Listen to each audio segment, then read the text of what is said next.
The King's Bastion is a large fortification that projects boldly from the curtain wall which spanned the western side of the old town. Its form was based on the tradition of bastion fortification that had dominated military architecture for more than 25 years, and together with its sister bastions provided flanking fire onto any enemy that would stray close to the base of the city walls. When it was built, the fortress jutted out into the waters of the Bay of Gibraltar.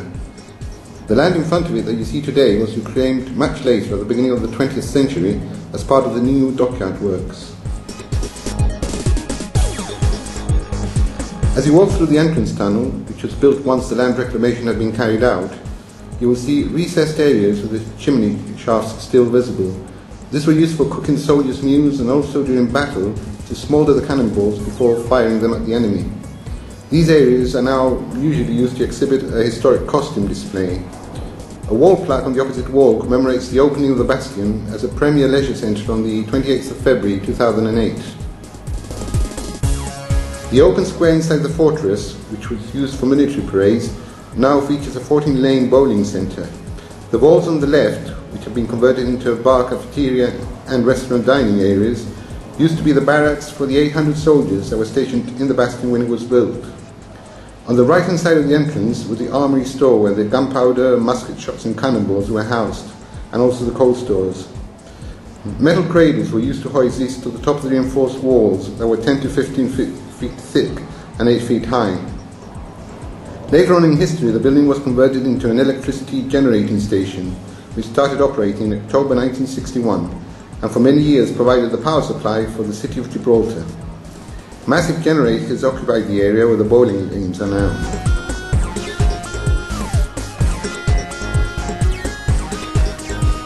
On the other end of the square you will find a games arcade and pool table rooms.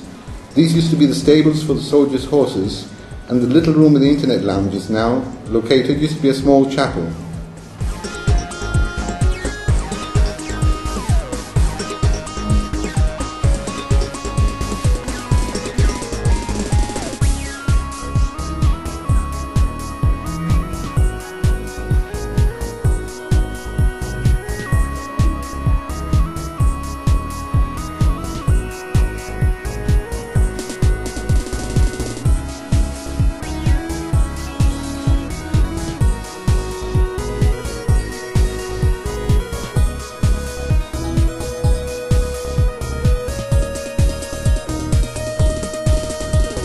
When the leisure centre was being constructed, old maps were found that showed that there was an alley at the back where the soldiers used to pass the time throwing iron balls at skittles, the earliest form of bowling which Sir Francis Drake is credited with having created.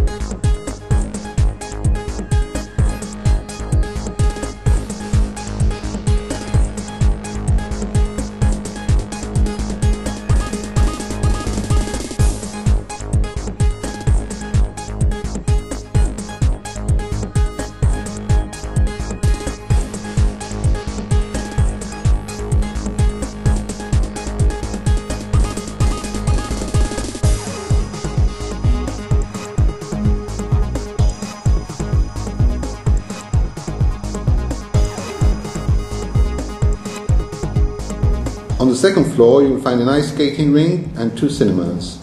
The latter can accommodate around 100 spectators each.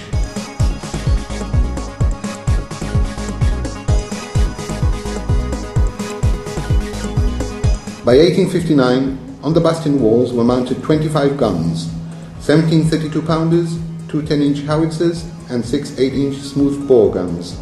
Some are shown still in their place with replicas of the original wooden mounts. By contrast, these terraces now provide the ideal location for summer barbecues and special events. In 1878, the embrasures along the faces were removed and a concrete and masonry casemate built to house 5 Victorian rifled muzzle-loading guns, 4 10-inch cannons that weighed 18 tons each, and a massive 12.5-inch cannon that weighed 38 tons. This one used a sliding carriage to maneuver it into place. The gun posts were additionally protected by curved metal shields. As this was a time of relative peace, the guns were never fired in battle, and for many years the fortress remained a saluting battery for the British Empire. As you will see, great care has been taken in the restoration of the original stonework, and the area is now used as a youth disco and lounge on the north side and a wine bar and nightclub on the south side. During the conflicts of the Second World War, the battle was modified once again with the addition of 6-pounder anti-tank guns.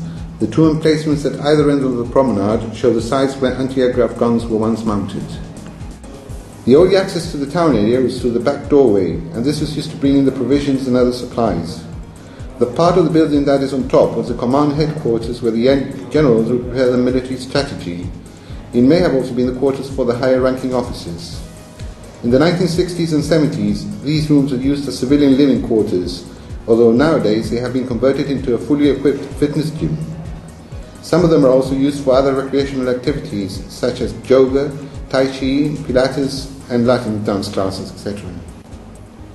The idea for building the bastion came from Colonel Skinner, but it was designed by William Green with the collaboration of Sir Robert Boyd, Deputy Governor of Gibraltar at the time, who laid the foundation stone in 1773.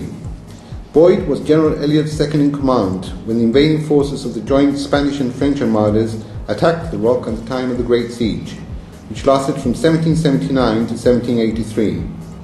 Boyd later became governor, and when he died in 1794, his final wish was that his remains be buried inside the fortress walls where they still lie. This is at the back of one of the walls behind the bowling bar.